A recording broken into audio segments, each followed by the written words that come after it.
आपलं शहर आता स्मार्ट होतंय. मग तुम्ही कधी स्मार्ट होताय? स्मार्ट न्यूजचे YouTube चॅनल सबस्क्राइब करा, स्मार्ट बना.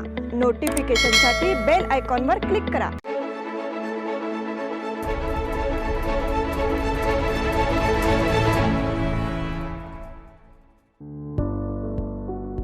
निधी ग्रुप्स, डेव्हलपर्स आणि बिल्डर्स. निधी ग्रुप सोबत आता घर करणे झाले अगदी सोपे. आमच्या असंख्य ग्राहकांच्या आग्रहास्तव निधी ग्रुप्स घेऊन येत आहे एक नवा कोरा प्रकल्प. सर्व शासकीय मान्यता प्राप्त KJP, NA लेआउट व टाउन प्लॅनिंग अप्रूव्ड प्लॉट्स.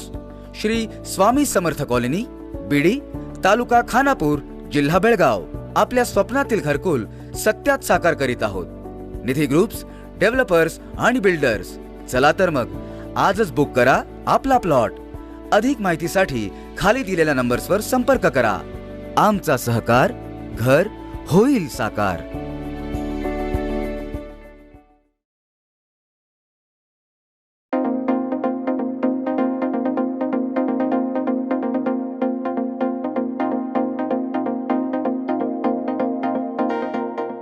नमस्कार, मी अनुजा पाटील. स्मार्ट न्यूजच्या आजच्या बुलेटिनमध्ये आपले स्वागत करते. बुलेटिनच्या सुरुवातीलाच एक विशेष बातमी. महाराष्ट्र एकीकरण समितीच्या नेत्यांना पोलिसांनी ताब्यात घेतले. हिरेबागेवाडी येथील घटनेचा निषेध नोंदवण्यासाठी तसेच पंतप्रधानांच्या नावे पत्र सादर करण्यासाठी जिल्हाधिकारी कार्यालयावर आलेल्या महाराष्ट्र एकीकरण समितीच्या नेते मंडळींना पोलिसांनी ताब्यात घेतलंय. या घटनेमुळे पुन्हा एकदा कर्नाटकच्या निषेधार्थ संतापाची लाट उसळली आहे. आपल्या हक्काच्या मागणीसाठी सदशीर मार्गाने लढा देणारे महाराष्ट्र एकीकरण समितीचे नेते हे मंगळवारी दुपारी जिल्हाधिकारी कार्यालयावर पोहोचले होते. त्यावेळी पोलिसांनी त्यांना रोखले तसेच निवेदन देण्यास देखील विरोध दर्शवला. यावेळी तालुका समितीचे कार्याध्यक्ष माजी आमदार मनोहर किणेकर, महाराष्ट्र एकीकरण युवा समितीचे अध्यक्ष शुभम शेळके यांच्यासह अनेक कार्यकर्त्यांना अटक करण्यात आली. यावेळी कार्यकर्त्यांनी जोरदार घोषणा दिल्या. आणि आता एक नजर आजच्या ठळक घडामोडींवर. आंदोलनाच्या नावाखाली महाराष्ट्राच्या ट्रॅक्सवर दगडफेक. देवेंद्र फडणवीस यांची बसवराज बोम्मई यांच्याशी चर्चा. भारत आणि जर्मनी यांच्यात महत्त्वपूर्ण समन्वय करार. महाराष्ट्र एकीकरण समितीचे पंतप्रधानांना पत्र. कोगनोळी येथे पोलिसांचा बंदोबस्त कायम. गुजरातमध्ये भाजपला स्पष्ट बहुमताची शक्यता. जिल्हा प्रशासनातर्फे महामानवाला अभिवादन. कोगनोळी येथे महापरिनिर्वाण दिनानिमित्त अभिवादन. SSLC परीक्षेचे वेळापत्रक जाहीर.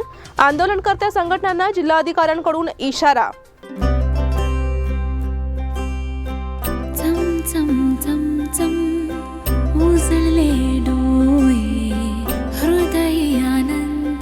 BS Channabasappa and Sons, The Textile Mall. आपल्या बेळगावात भरले आहे इंडियन हँडलूम आणि हँडीक्राफ्ट प्रदर्शन. गोवावेस येथे मराठा मंदिर समोरील जागेत सुरू आहे भव्य इंडियन हँडलूम आणि हँडीक्राफ्ट हे आकर्षक प्रदर्शन.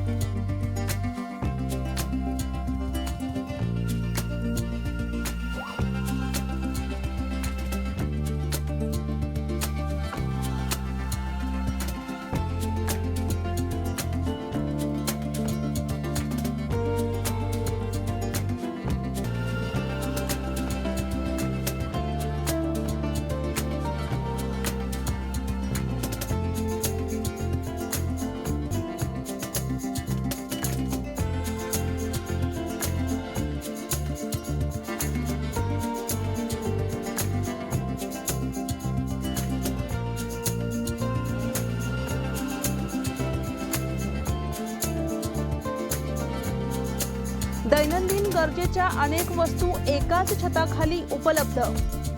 क्रोकरी, वस्त्रप्रावरणे, दागिने, कार्पेट, विविध प्रकारचे पदार्थ आणि अनेक जीवनावश्यक वस्तूंची मोठी व्हरायटी. पाहण्यासाठी अवश्य भेट द्या. मंगल ग्राउंड, अग्निशामक दलासमोर, खानापूर रोड, बेळगाव.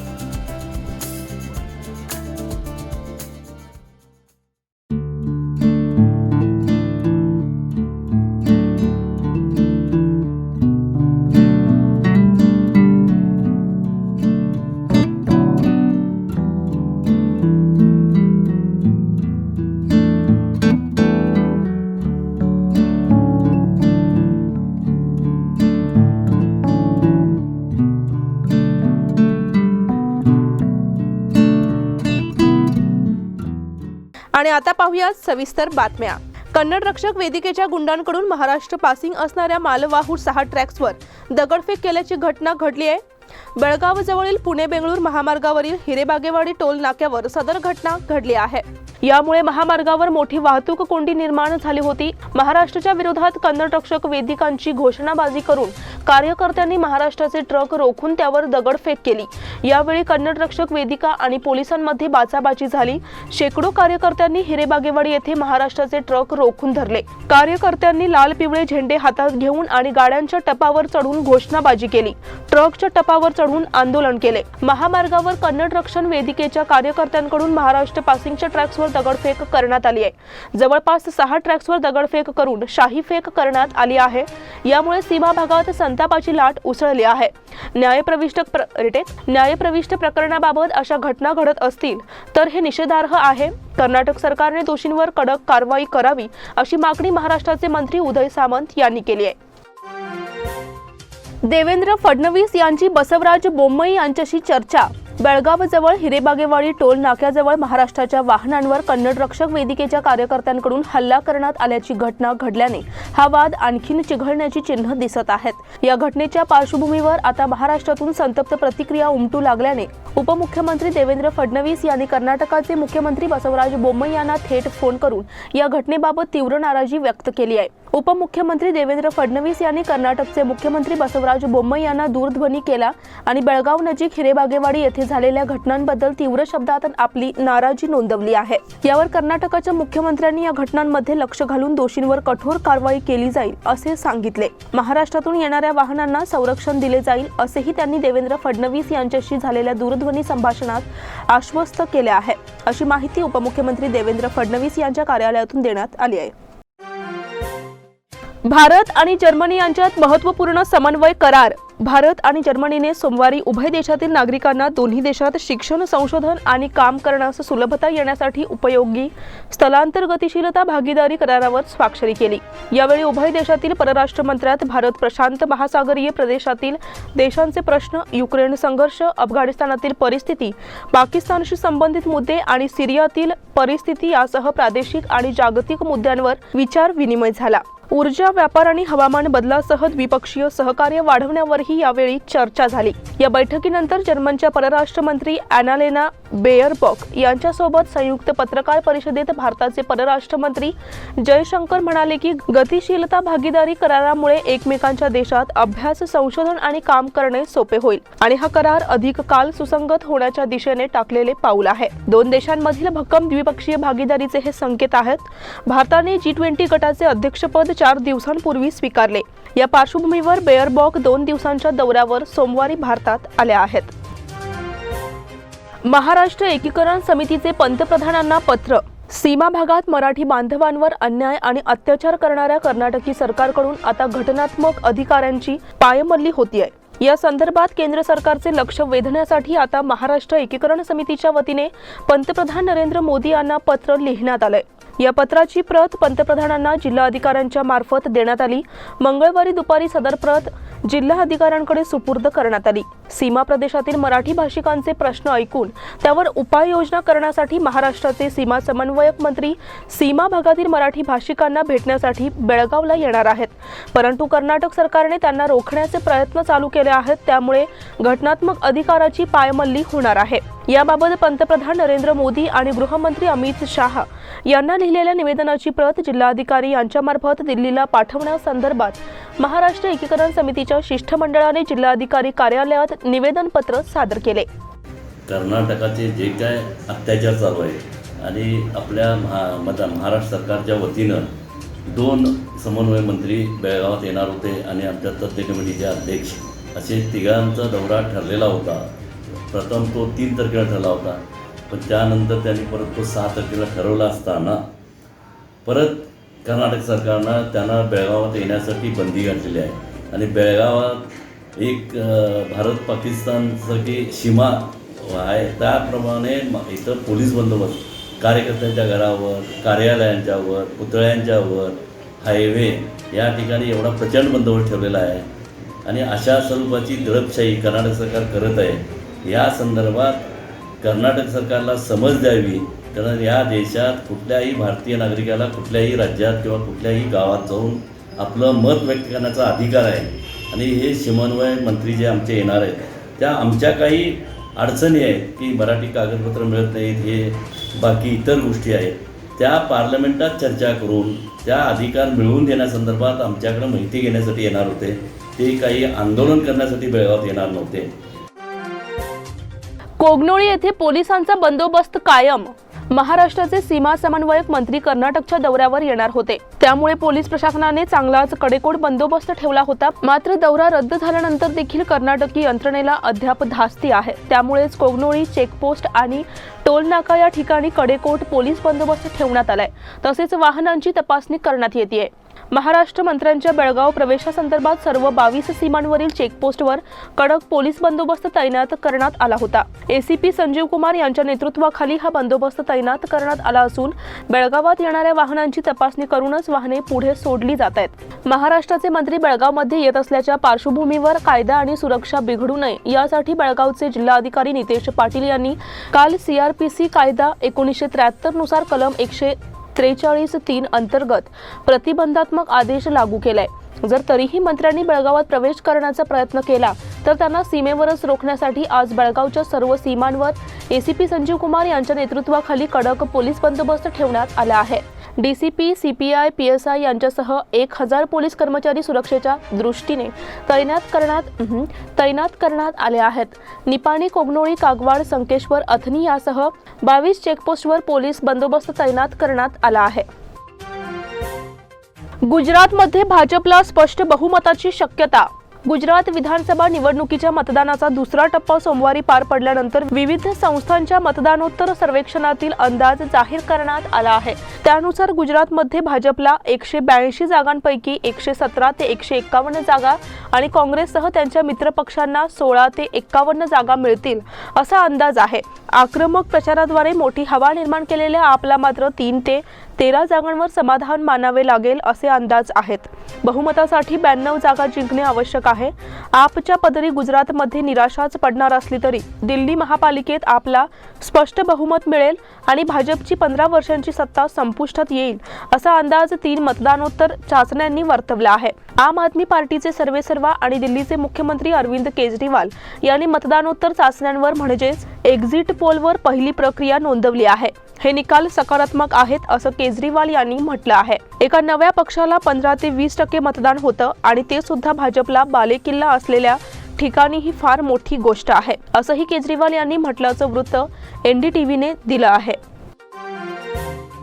जिल्हा प्रशासनातर्फे महामानवाला अभिवादन. बेळगाव, चिक्कोडी, निपाणी येथे लवकरच डॉक्टर बाबासाहेब आंबेडकर स्मारकांची उभारणी करण्यात येणार आहे अशी माहिती जिल्हाधिकारी नितेश पाटील यांनी दिली. भारतरत्न डॉक्टर बाबासाहेब आंबेडकर यांचा आज 66वा महापरिनिर्वाण दिन आहे. त्यानिमित्त आंबेडकर उद्यानात मंगळवारी जिल्हा प्रशासनातर्फे या महामानवाला अभिवादन करण्यात आले. जिल्हाधिकारी डॉक्टर नितेश पाटील, मनपा आयुक्त डॉक्टर रुद्रेश घाळी, समाज कल्याण खात्याच्या सहसंचालिका उमा सालीगौडर यांनी उद्यानातील बाबासाहेबांच्या पुतळ्याला पुष्पहार अर्पण करून अभिवादन केले. त्यानंतर प्रसार माध्यमांशी बोलताना जिल्हाधिकारी डॉक्टर नितेश पाटील म्हणाले, बाबासाहेब आंबेडकर यांनी संपूर्ण जगातच आदर्श ठरेल अशी घटना लिहिली. त्यामुळे दीनदलित वंचितांना समाजाच्या मुख्य प्रवाहात येण्याची संधी मिळाली. त्यांनी घालून दिलेल्या मार्गावरून जात आपण एक उत्तम समाज, उत्तम देश निर्माण करण्याचा संकल्प केला पाहिजे असे विचार मांडले. कोगनोळी येथे महापरिनिर्वाण दिनानिमित्त अभिवादन. कोगनोळी तालुका निपाणी येथील विश्वरत्न डॉक्टर बाबासाहेब आंबेडकर नगर येथील सामूहिक भवन येथे दिनांक 6 रोजी सकाळी 10 वाजता महामानव डॉक्टर बाबासाहेब आंबेडकर यांच्या 66व्या महापरिनिर्वाण दिनानिमित्त अभिवादन करण्यात आले. प्रारंभी सामूहिक बुद्ध वंदना घेण्यात आली. प्रास्ताविक नरजित विटे यांनी केले. यावेळी तथागत भगवान गौतम बुद्ध आणि डॉक्टर बाबासाहेब आंबेडकर यांच्या प्रतिमेचे पूजन मान्यवरांच्या हस्ते करण्यात आले. प्राध्यापक बाबासाहेब आवटे, माजी ग्रामपंचायत उपाध्यक्ष दगडू नाईक, नितीन कानडे, रघुनाथ माने, गिरीधर ढोबळे यांनी मनोगत व्यक्त केले. या प्रसंगी ग्रामपंचायत सदस्य प्रवीण भोसले, राजू शिंत्रे, मुरलीधर मेस्त्री, रामचंद्र विटे, अप्पासाहेब ढोबळे आदी मान्यवर उपस्थित होते. SSLC परीक्षेचे वेळापत्रक जाहीर. कर्नाटक माध्यमिक शिक्षण परीक्षा मंडळाने SSLC म्हणजेच 10वी परीक्षेचे वेळापत्रक जाहीर केले आहे. दिनांक 31 मार्च पासून ही परीक्षा होणार आहे. सार्वजनिक शिक्षण खात्याच्या संचालकांनी सदर परीक्षेचे वेळापत्रक शिक्षण खात्याच्या संकेतस्थळावर प्रसिद्ध केले आहे. त्यानुसार दिनांक 31 रोजी प्रथम भाषा, 4 एप्रिल रोजी गणित, 6 रोजी द्वितीय भाषा, 10 रोजी विज्ञान, 12 रोजी तृतीय भाषा आणि दिनांक 15 एप्रिल रोजी समाजशास्त्र या विषयांची परीक्षा होणार असल्याचे कळविण्यात आले आहे. आंदोलनकर्त्या संघटनांना जिल्हा अधिकाऱ्यांकडून इशारा. मराठीद्वेष्टा कन्नड संघटनांना सध्या चेव आलाय. त्यांनी या ना त्या कारणाने थैतयाट सुरू ठेवलाय. मात्र अशा आंदोलन करणाऱ्या कार्यकर्त्यांना जिल्हाधिकाऱ्यांनी चांगलेच सुनावले आहे. सीमा प्रश्नावरून रोज काय आंदोलन करता असा जाब विचारत जिल्हाधिकारी नितेश पाटील यांनी कन्नड संघटनांना चांगलेच धारेवर धरले. महाराष्ट्राचे सीमा समन्वयक मंत्र्यांचा बेळगाव जिल्हा दौरा रद्द झालाय अशी माहिती त्यांना यावेळी दिली. महाराष्ट्राचे सीमा समन्वयक मंत्री बेळगावात येणार असल्याची माहिती कळताच पोटशूळ उठलेल्या मुठभर कन्नडिगांकडून रोज वेगवेगळ्या प्रकारे आंदोलन करण्यात येत आहेत. कधी महाराष्ट्राच्या मुख्यमंत्र्यांचा पुतळा दहन करा, कधी पोस्टरवर काळे फासा, चन्नमा चौकात लोटांगण घालून आंदोलने करण्याचा प्रकार सुरू आहे. जिल्हाधिकाऱ्यांनी त्यांची कान उघडणी केल्यामुळे आता त्यांच्यावर कारवाईची शक्यता निर्माण झाली आहे. आणि आता वेळ झाली आहे छोट्याशा विश्रांतीची. तुम्ही पाहत राहा स्मार्ट न्यूज.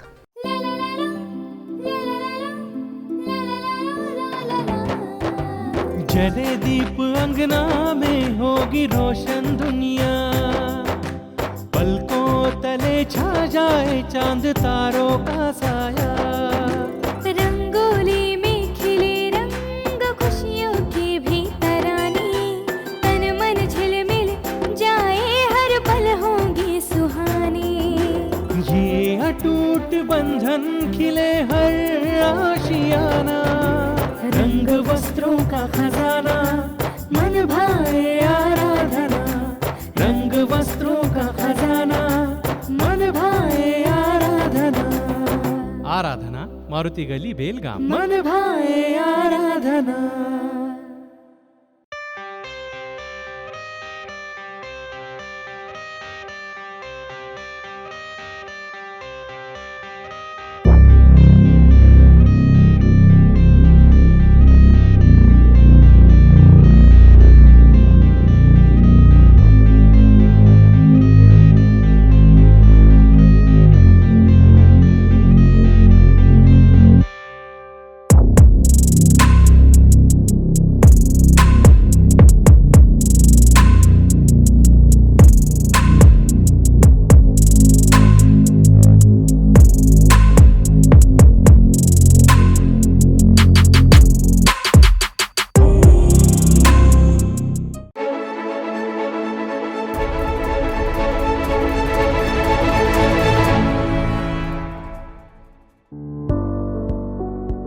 ನಿಧಿ ಗ್ರೂಪ್ಸ್ ಡೆವಲಪರ್ಸ್ ಹಾಗೂ ಬಿಲ್ಡರ್ಸ್. ನಿಧಿ ಗ್ರೂಪ್ ಜೊತೆಗೆ ಈಗ ಮನೆ ಖರೀದಿಸುವುದು ಆಗಿದೆ ಅತ್ಯಂತ ಸುಲಭ. ನಮ್ಮ ಅಸಂಖ್ಯ ಗ್ರಾಹಕರ ಆಗ್ರಹದಿಂದ ನಿಧಿ ಗ್ರೂಪ್ಸ್ ತರುತ್ತಿದೆ ಒಂದು ಹೊಸ ಪ್ರಕಲ್ಪ. ಎಲ್ಲ ಶಾಸಕೀಯ ಮಾನ್ಯತೆಯುಳ್ಳ ಕೆಜೆಪಿ, ಎನ್ಎ ಲೇಔಟ್ ಹಾಗೂ town planning approved plots. Shri Swami Samarth colony, Bidi, taluka Khanapur, ಜಿಲ್ಲೆ ಬೆಳಗಾವಿ. ನಿಮ್ಮ ಕನಸಿನಲ್ಲಿರುವ ಘರಕೂಲ ನಿಜವಾಗಿಸುತ್ತಿದ್ದೇವೆ. ನಿಧಿ ಗ್ರೂಪ್ಸ್ ಡೆವಲಪರ್ಸ್ ಹಾಗೂ ಬಿಲ್ಡರ್ಸ್. ಬನ್ನಿ ಇವತ್ತೇ ಬುಕ್ ಮಾಡಿ ನಿಮ್ಮ ಪ್ಲಾಟ್ಸ್. ಹೆಚ್ಚಿನ ಮಾಹಿತಿಗಾಗಿ ಕೆಳಗಿರುವ ನಂಬರ್ಸ್ ಮೇಲೆ ಸಂಪರ್ಕಿಸಿ. ನಮ್ಮ ಸಹಕಾರ ಮನೆಗೆ ಸುಂದರವಾದ ಆಕಾರ.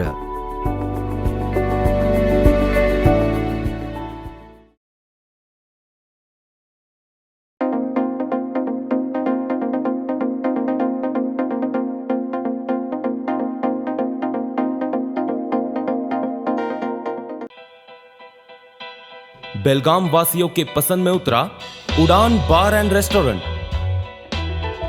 सोशल डिस्टेंसिंग का ख्याल रखते हुए हमारा स्टाफ देता है बेहतरीन सर्विस का विश्वास.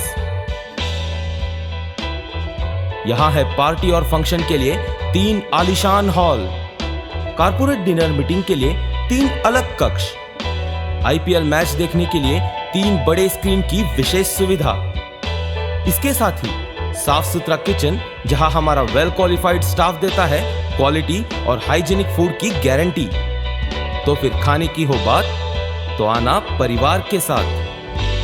उड़ान बार एंड रेस्टोरेंट, लिंगराज कॉलेज के पास, बेलगावी. फोन 0831 2435 777. विश्रांतीनंतर पुन्हा एकदा आपले स्वागत. पेट्रोलच्या वाढत्या महागाईमुळे नागरिक त्रस्त झाले आहेत. त्यामुळे आता इलेक्ट्रिक वाहनांची संख्या दिवसेंदिवस वाढतीये. या वाहनांसाठी चार्जिंग स्टेशनची गरज निर्माण झाली आहे. हेस्कॉमने आपल्या कार्यालयांमध्ये चार्जिंग स्टेशन उभारण्याच्या कामाला सुरुवात केली असून यासाठी उपकरणे बसवण्यात आली आहेत. लवकरच चार्जिंग स्टेशन बसवण्याची प्रक्रिया पूर्ण केली जाणार असून त्यानंतर नागरिकांना आपली वाहने चार्जिंग करता येणार आहेत. सरकारच्या नव्या धोरणामुळे इलेक्ट्रिक वाहनांची संख्या झपाट्याने वाढत आहे. नवीन खरेदी होणाऱ्या 10 वाहनांपैकी 2 वाहने इलेक्ट्रिक आहेत. त्यामुळे चार्जिंग केंद्रांची सुविधा देण्याचा प्रयोग हेस्कॉम करणार आहे.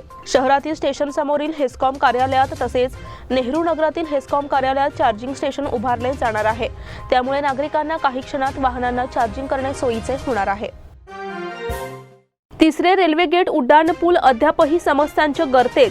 टिळकवाडी येथील तिसरे रेल्वे गेट उड्डाणपुलाचे उद्घाटन होऊन 2 महिने होण्यापूर्वीच या ठिकाणी समस्यांचा डोंगर निर्माण झालाय.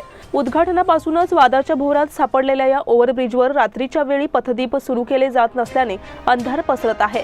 तिसरे रेल्वे गेट येथे नैऋत्य रेल्वेकडून उड्डाणपूल उभारण्यात आला. उद्घाटनापासून या उड्डाणपुलावर पथदीपांची व्यवस्था नसल्याने टीकेची जोड उठवण्यात आली होती.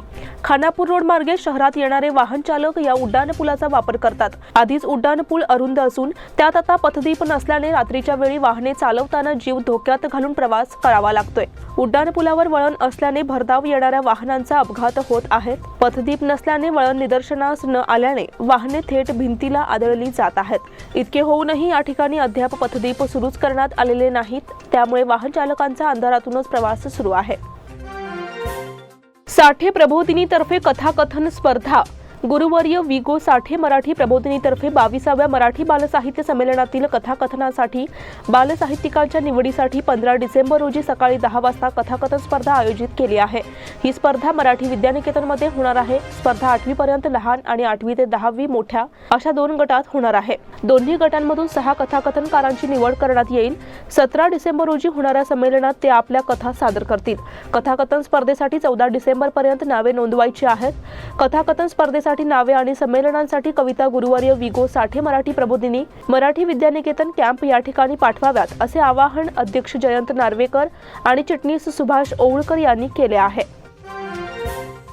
चंदगड सोसायटीचा वर्धापन दिन.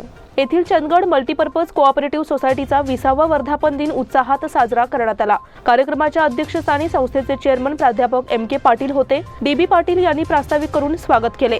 R.V. पाटील आणि संचालक मारुती गावडे यांनी भाषण केले. सोसायटीचे व्हाईस चेअरमन अशोक थोरात यांनी विचार मांडले.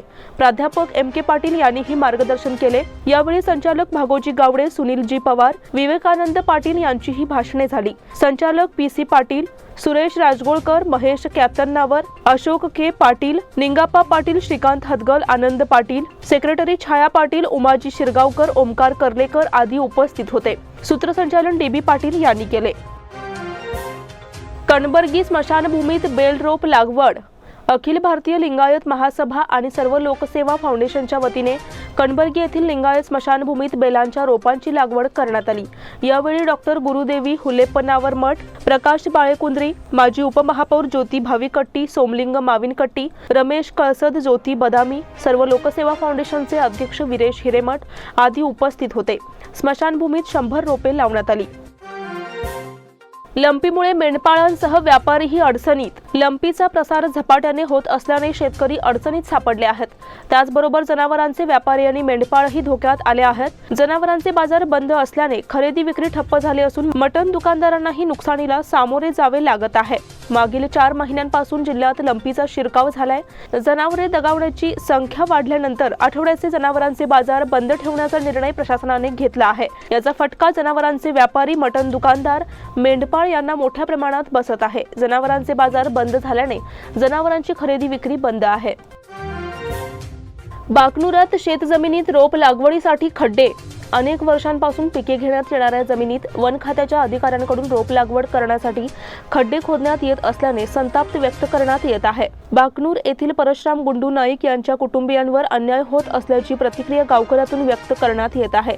बाकनूर येथील वन खात्याच्या जमिनीमध्ये मागील 90 वर्षापासून नाईक कुटुंबीय शेती करते. सध्या या ठिकाणी भाताची पेरणी करण्यात आली होती. कापणीनंतर आता मळणी संपली आहे. त्यानंतर सदर जागेवर वन खात्याच्या अधिकाऱ्यांनी या ठिकाणी खड्डे काढण्यास प्रारंभ केला. नाही कुटुंबीय हे गरीब असून त्यांचा उदरनिर्वाह शेतीवर अवलंबून आहे. उत्पन्नाचा अन्य स्रोत उपलब्ध नाही. यामुळे वन खात्याने जमीन ताब्यात घेण्याचा प्रयत्न करू नये असे मत गावकऱ्यांनी व्यक्त केले आहे. देसूर येथे आपत्ती व्यवस्थापनावर प्रात्यक्षिक सादर. बेळगाव जिल्हा आपत्ती व्यवस्थापन प्राधिकरण आणि NDRF यांच्या वतीने आपत्ती परिस्थिती व्यवस्थापनावर बचाव प्रात्यक्षिक सोमवारी देसूर येथील पेट्रोलियम स्टोरेज सेंटर येथे आयोजित करण्यात आले होते. जिल्हा आपत्ती व्यवस्थापन प्राधिकरणाने पेट्रोलियम साठे, पेट्रोलियम वॅगन, टँकरची गळती आणि आगीची दुर्घटना यावर नियंत्रण आणण्यासाठी आणि त्याचे परिणाम कमी करण्यासाठी त्वरित आणि प्रभावीपणे हाताळण्यासाठी हे मॉक प्रात्यक्षिक करण्यात आले. बेळगावचे उपविभागीय अधिकारी बलराम चव्हाण आणि जिल्हा कारखान्याचे उपसंचालक व्यंकटेश राठोड यांच्या मार्गदर्शनाखाली हे मॉक प्रात्यक्षिक झाले. पंचमसाली आरक्षणासाठी बसवजय स्वामीजी यांचा निर्वाणीचा इशारा. अधिवेशनासाठी बेळगाव विमानतळावर उतरण्यापूर्वी 19 डिसेंबरच्या आत मागास आयोगाचा अहवाल स्वीकारल्याची आणि पंचमसाली आरक्षणाची प्रक्रिया सुरू केल्याची घोषणा मुख्यमंत्र्यांनी करावी, अन्यथा 22 डिसेंबर रोजी सुवर्णसौधला 25 लाख पंचमसाली घेराव घालतील असा इशारा कुडलसंगम पंचमसाली पीठाचे बसवजय मृत्युंजय स्वामीजी यांनी दिला. पंचमसाली समाजाला 2A आरक्षण मिळावे आणि मागणीसाठी रिटेक या मागणीसाठी बैलहोंगर शहरात आज भव्य पंचमसाली मेळावा पार पडला. यावेळी पंचमसाली समाजाचे अनेक नेते व्यासपीठावर उपस्थित होते.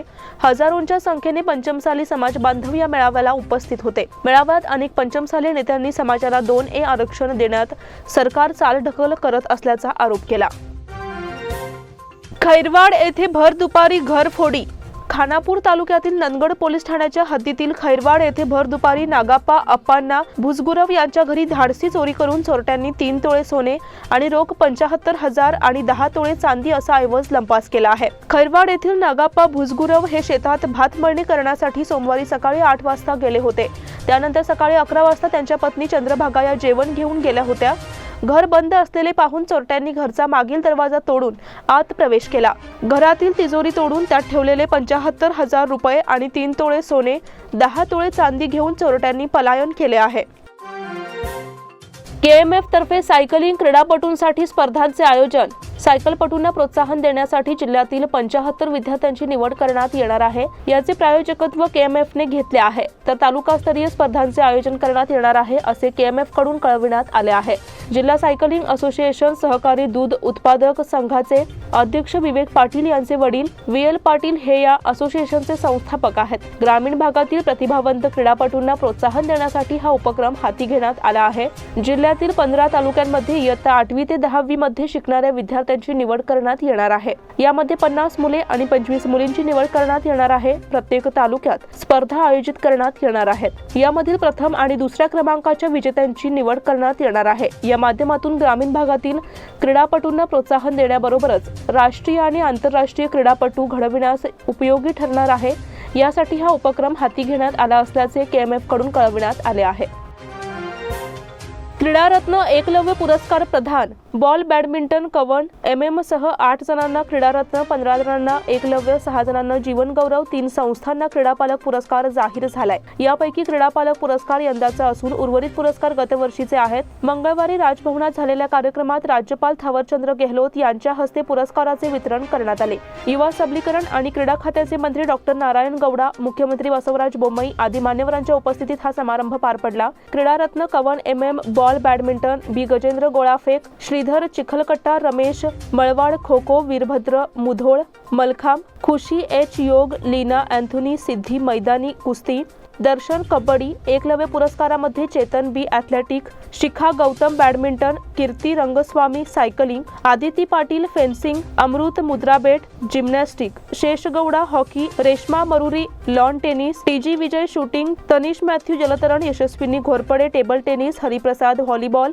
सूरज अन्निकेरी कुस्ती, HS Sakshat netball, Manoj BM basketball, Raghavendra M para athletic. तर जीवनगौरव पुरस्कारामध्ये Alka Phadtare cycling, B Anand Kumar para badminton, Shekharappa yoga, Ashok K CV volleyball, Ravindra Shetty kabaddi तर BG अमरनाथ योगसाठी पुरस्कार देण्यात आला. बेंगळूर शहर जिल्ह्यातील BMS महिला कॉलेज बेंगळूरमधील मंगळूर फ्रेंड सर्कल, उडपीतील नट्टे एज्युकेशन ट्रस्टला क्रीडापालक पुरस्कार जाहीर झाला आहे. कंगराळी येथे 13 डिसेंबर रोजी जिल्हास्तरीय मार्कंडेय श्री शरीर सौष्ठव स्पर्धा. येथील मार्कंडेय व्यायाम मंदिर कमिटीच्या वतीने मंगळवार दिनांक 13 डिसेंबर रोजी जिल्हास्तरीय शरीर सौष्ठव स्पर्धेचे आयोजन करण्यात आले असून या स्पर्धा खुल्या 7 वजनी गटात तर 8वा मार्कंडेय व्यायाम मंदिर गट असेल अशी माहिती कार्याध्यक्ष RI पाटील यांनी दिली आहे. खास मसनाई देवी यात्रेनिमित्त आयोजित या स्पर्धा मराठी शाळा कंगराळी खुर्दच्या क्रीडांगणावर होणार आहेत. स्पर्धा BDBBIच्या मार्गदर्शनाखाली नियमानुसार होणार आहेत. जिल्हास्तरीय खुल्या गटात 55, 60, 65, 70, 75, 80 आणि 80 किलोवरील असे 7 तर मार्कंडेय व्यायाम मंदिर 1 असे एकूण 8 गटात स्पर्धा होणार आहे. प्रत्येकी खुल्या गटासाठी 2500, 2000, 1500, 1200, 1000 अशी रोख बक्षिसे आणि प्रमाणपत्र तर मर्यादित गटासाठी 2500, 2000, 1500, 1200, 1000 आणि चषक प्रमाणपत्र अशी बक्षिसे असणार आहेत. या व्यतिरिक्त बेस्ट पोजरसाठी 1000 तर टायटल विजेत्याला 5000 आणि मानाचा फेटा घालून सन्मान केला जाणार आहे. या स्पर्धेत सहभागी होणाऱ्या स्पर्धकांनी 13 डिसेंबर रोजी दुपारी 3 ते 5 या वेळेत स्पर्धास्थळी वजने द्यावयाची असून स्पर्धांना प्रत्यक्ष 5 वाजता प्रारंभ होणार आहे.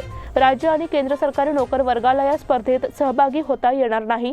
तसेच प्रत्येक गटात 3 पेक्षा जास्त स्पर्धक सहभागी असतील तरच त्या गटाची स्पर्धा होईल याचीही स्पर्धकांनी नोंद घ्यावी. तरी जिल्ह्यातील स्पर्धकांनी या स्पर्धेचा लाभ घ्यावा असे आवाहन आयोजकांनी केले आहे.